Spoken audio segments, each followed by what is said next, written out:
Arestadong tatlong target ng mga otoridad sa isang operasyon kontra droga kaninang madaling araw sa Maynila. Narito report ni Emil Suwangi. Tatlong magkakahiwalay na target ang sinalakay ng CIDG NCR at Regional Public Safety Battalion sa Adriatico, Maynila pasado 1:00 ng madaling araw kanina. Timbog sa raid ang tatlong target ng police operation.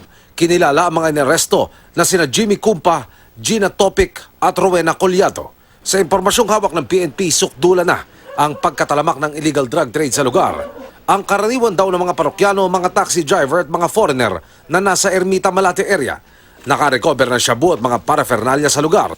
Kasama na ito doon sa mga binabantayan namin at ngayon nga natsyempuhan din namin na mayroon ng mga karga yung mga bahay nila. Diyan sa bahay nila ay may nagbebenta sila ng shabu at yung iba naman ay diyan na rin sila tumitira ng mga pinagbabawal na gamot. Samantala, nabalot muli ng tensyon ang bandang huling bahagi ng police operation. Ito'y makaraang magtangka ang primary target na si Jimmy Cumpa na tumakas mula sa kanyang mga bantay na pulis.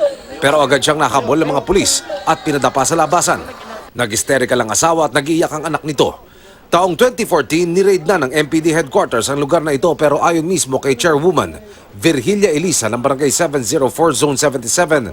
Sumigla muli ang bentahan ng shabu matapos na pumalit ang panibagong grupo. Inimbitahan din for verification ang hindi bababa sa 10 kataong kinabibilangan ng mga babae na inabutan ng CIDG at RPSB sa lugar ng isagawaang raid.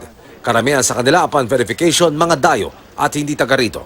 Emil Sumangil, GMA News.